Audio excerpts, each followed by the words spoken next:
Welcome to the New Mom Talk podcast, your go-to podcast for evidence-based answers to your burning questions about parenting.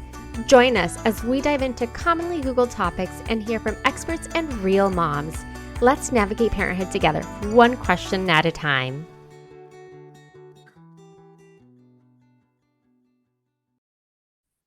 Hi, everyone. So I am really excited about today's episode. We are going to talk about how to create a birth team and your dream birth. So to get us started off, we have Kristin Revere with us today. Thank you. So yes, I own a birth and postpartum doula agency in Grand Rapids, Michigan.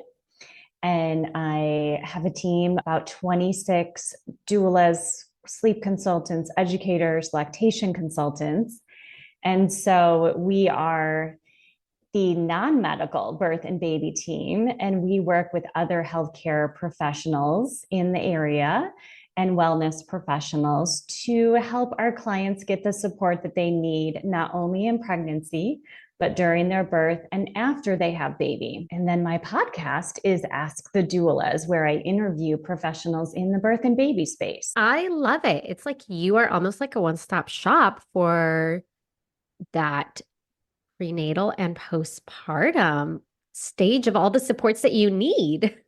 That is the goal. So I started the agency in 2015, and based on feedback from our clients on what they wanted in West Michigan for support, then we added services over the years, including an online birth and baby prep course called Becoming a Mother, and have virtual sleep consulting. So we work with clients across the nation and have some virtual classes as well. So the pandemic opened us up to working with clients across the country and not just our local area. And in fact, my podcast started in 2017, and I interviewed health professionals and birth and baby professionals local to my area. But during the pandemic, we moved to Zoom, and I started interviewing national experts like yourself on Ask the Doulas. So a lot has changed, as we say, pivoted during the pandemic.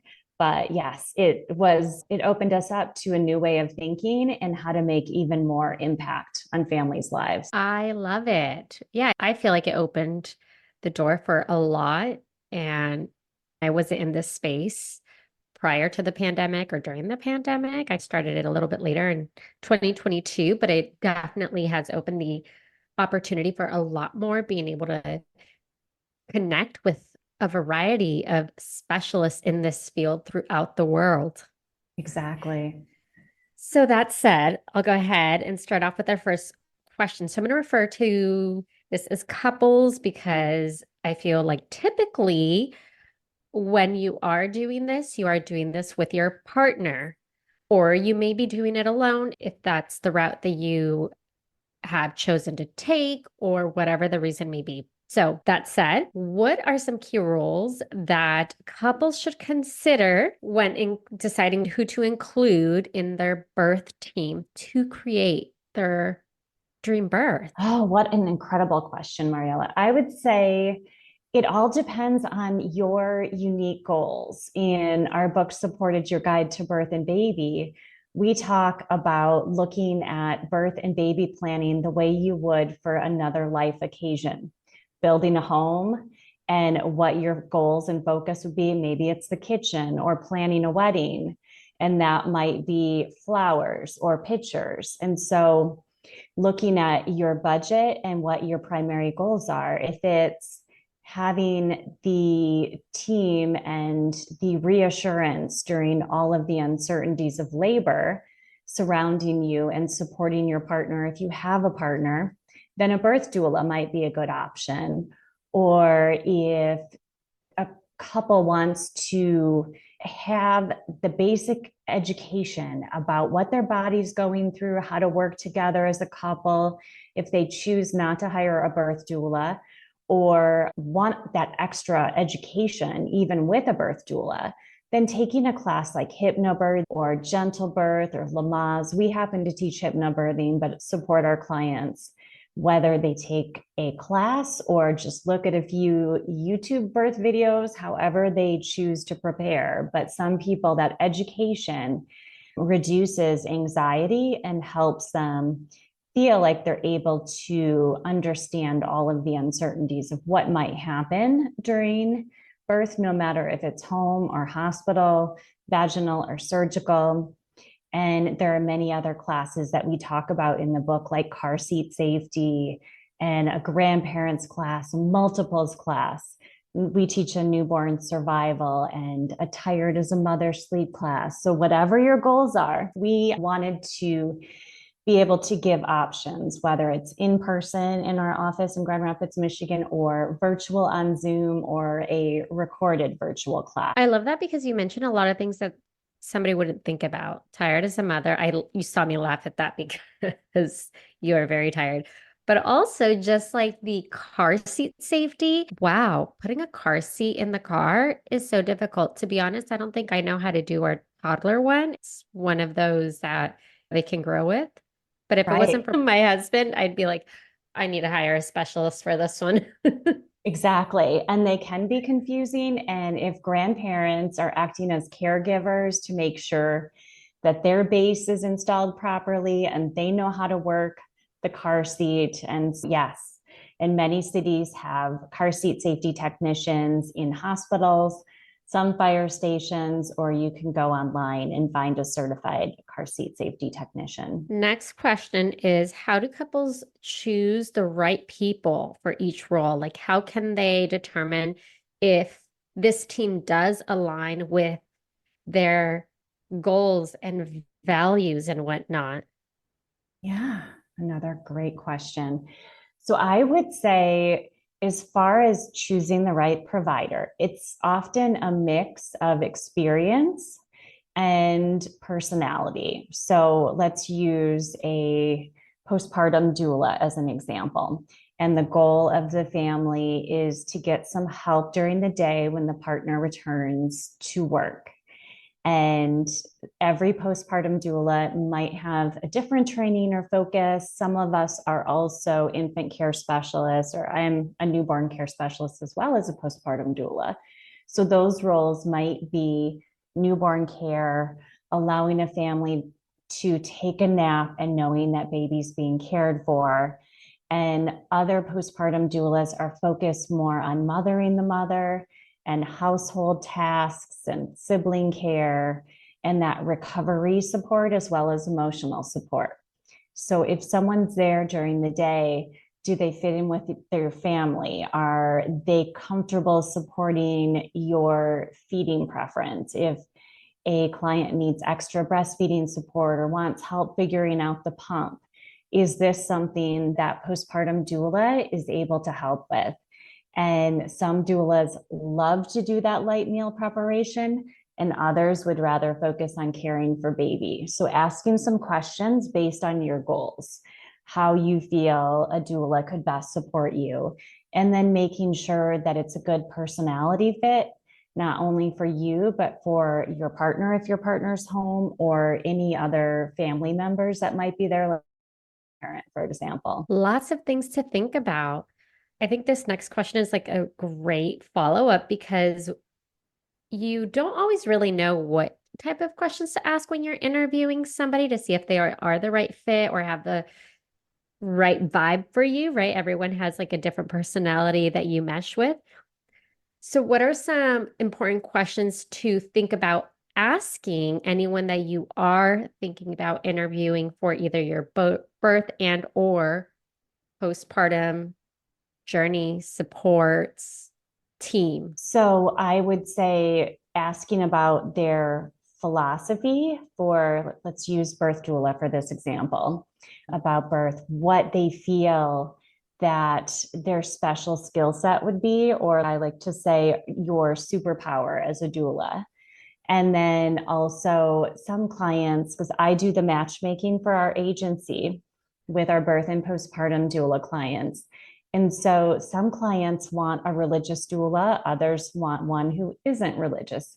So they may want a doula who can pray with them at the birth, or they may want a doula again to support that first latch and have extra.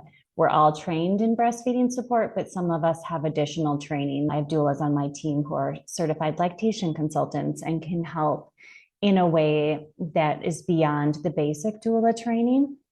And then also, certainly, if you have a particular insurance plan that requires certification, making sure that doula meets all of the qualifications. Do they have insurance? Are they certified?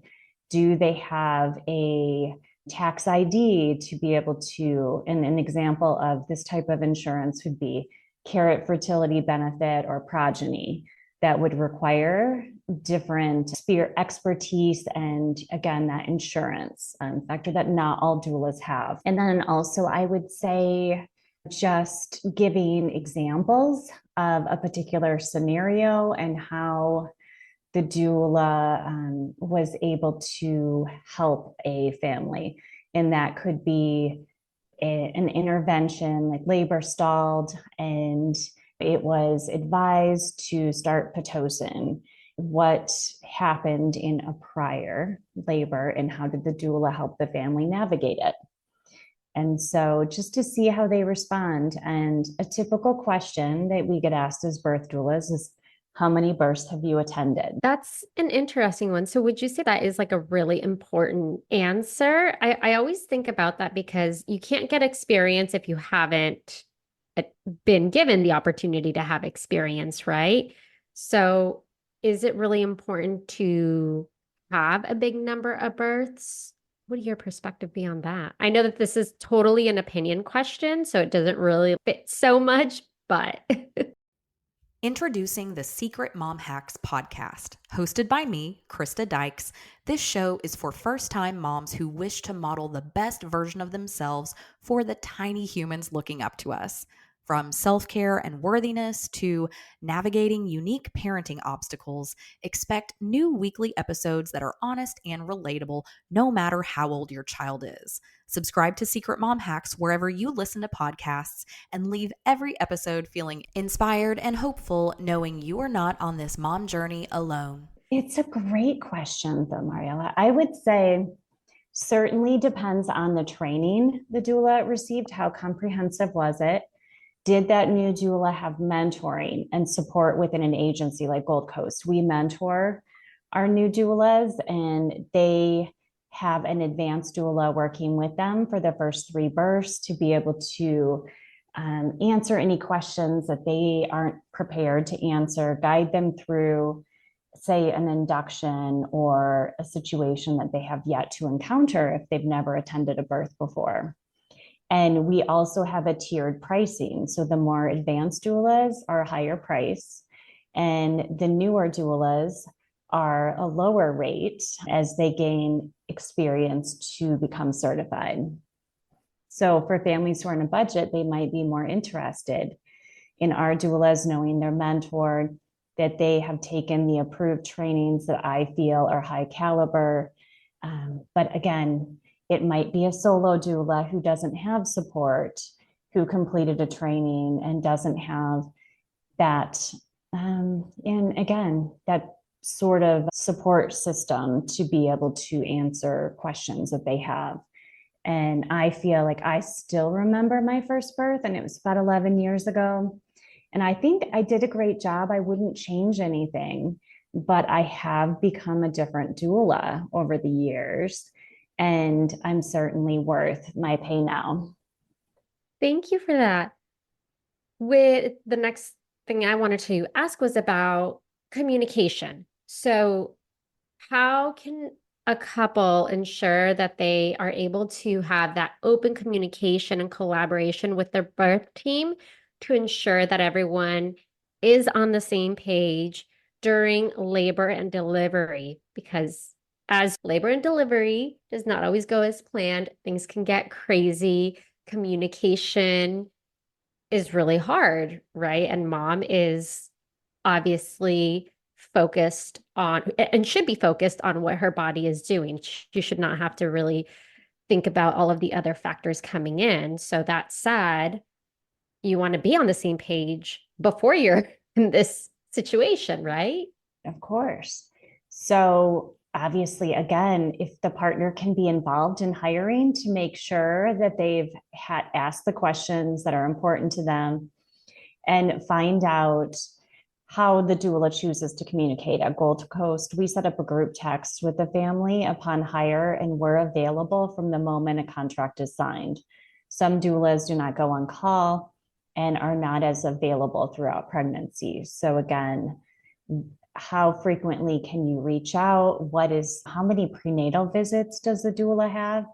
I feel like the prenatal visits are really that time that you can focus on asking questions. If you have a birth plan or a birth preference sheet, going over that to make sure that you're on the same page, asking questions about when to call the doula in labor, and making sure that there's no confusion. I like to tell partners to make sure the doula's phone number is in their phone, and that I like to get all of my clients' addresses in my phone. I could get called at 2 a.m. and they may want me to support in their home before going to the hospital. So just making sure that the doula is set as well as the client. My other question is a little bit more specific to postpartum. If somebody is really looking to build that team, which you are going to need a lot of support postpartum, whether that might be a lactation consultant, pelvic floor PT, right? So Exactly. that said, what steps can couples take to ensure that they're able to build a supportive postpartum team to help them both, whether it's mom or mom and baby, right after they come home, essentially? You have a lot of people that you can connect with if you deliver at a hospital or if you deliver at a birth center. But once you're home, like those resources aren't really just a phone call away anymore. Exactly. Again, it depends on the unique goals and how much time your partner has, if family is nearby, and what their roles in that postnatal support would be. Certainly, there are lactation support groups, both virtual and in person, in hospitals, as well as La Leche Leagues. So there are those types of groups that not only give support with feeding, but also you're around other moms who have kids or going through the same thing. So that emotional support can be amazing. And hiring a doula, whether it's overnight or daytime support, there's nothing better than even one good night of sleep. But if you can get 5 good nights of sleep in a row for months at a time, if budget allows, then it's an amazing investment and will help the mother function better during the day, especially if there are other children, to get that sleep no matter how they feed their baby. And you mentioned pelvic floor, physical therapy, all of those great resources. I love it. Yeah, you mentioned on thinking about what is it that you're going to need, because every couple's situation is going to be different. You're going to have some couples that both have parental leave. You're going to have some couples that don't have any. You're going to have some couples that have family support to be able to step in some of those roles. So it really is like having to think about well in advance, what do you need? What would, if you are on a budget, like what would support you the most? And I feel like some of those questions you might not be able to have answers to until after the birth, right? Because if you don't know if baby's going to latch and you're going to need a lactation support, or if you end up having pelvic floor issues, maybe you might just need a visit. Maybe you need a few visits if you have something like, say, prolapse. Exactly. So those things are definitely things I think to, I don't know, would you say to build into your budget or to, I always say, have your list ready before you have a baby so that you can determine who is covered by insurance. You don't have to do that after baby's there, right? Such a great point. And yeah, in Supported Your Guide to Birth and Baby, we cover like looking at all of the options, what might be covered by insurance, what might need a referral. So depending on if it's an HMO or PPO, you might need a referral for your pelvic floor physical therapist or a physical therapist in general. And then certainly looking at if you need to get baby adjusted for feeding issues, like is the chiropractor, the pediatric chiropractor covered by your insurance, or is that health savings flex spending? So looking at not only your basic budget, but what might be covered under your maternity or paternity benefits. See, something I didn't think about was, yes, the chiropractor. All Yes. of this amazing service providers that, yeah, you definitely need to see if you can create a list prior. Exactly, because after you have baby and you're sleep deprived, and unless you have a friend who recently had a baby and has done her research, then it can be challenging to figure out what you need. And you don't know until you've gone through it how you're feeling recovery wise, how baby sleeps or feeds, or what additional support you might need. So we have clients that hire a doula and purchase a small package just to have that insurance that they have someone there with the ability to add on, or others who want to wait and see how they feel, how baby is before hiring. And because I have a big agency, we can meet most of our inquiries needs. My last question, any other thoughts, suggestions, or recommendations? I feel like you've given so much great information, lots of topics, ideas, resources that one wouldn't think about that you really should think about before baby arrives. Just, for example, something as simple as like how to be a parent. That's it's crazy that you don't think you need a class for that, but when it comes to a newborn, wow, there's a lot of questions that you realize you have after you bring home a newborn. Exactly. And you can only ask so many questions in the hospital if you're a postpartum nurse. And so certainly taking a newborn class is very helpful. And even if you had a kid, let's say 6 years ago, so much has changed in feeding, in sleep, and technology with all of the apps for feeding and sleep, for example. Baby gear has changed. And so even getting caught up on all of the current trends and certainly safety guidelines, knowing the safe sleep guidelines would be key. And you can look those up, of course. I find that recalls are something to be looked at. And if you're buying used, making sure, just looking up your brand and making sure that there wasn't a recall on, say, a bassinet, for example, or any kind of baby gear, a stroller. Try to buy new if you can. And certainly if you buy used, check for recalls. Yeah. Yeah. Such good points, because when I always say the science changes, right? Like things like that you just don't think about. And yeah, like the recall stuff. And baby walkers are no longer a thing, but you still see them for sale. So exactly. Yeah. Those rock and plays, the elevated loungers are not safe for sleep. And many people used to let their babies nap in them, for example. So yeah, keeping up with all of the current safety regulations. And again, if grandparents or caregivers, having them be kept up to speed, and how to baby proof their home, for example. All things to look into during pregnancy versus having to figure it out after you've given birth. yeah. Thank you so much. It was so nice having you on here. I'm excited for everyone to take this information and create their dream birth, their birth team, and hopefully be as prepared as you can be before you become a parent. I love it. Thank you so much for having me. I enjoyed our time together. Thank you for listening. Tune in next week for our next episode. You can find us on Instagram for more updates and tips. Be sure to subscribe wherever you listen to your podcasts and give us a review if you like us.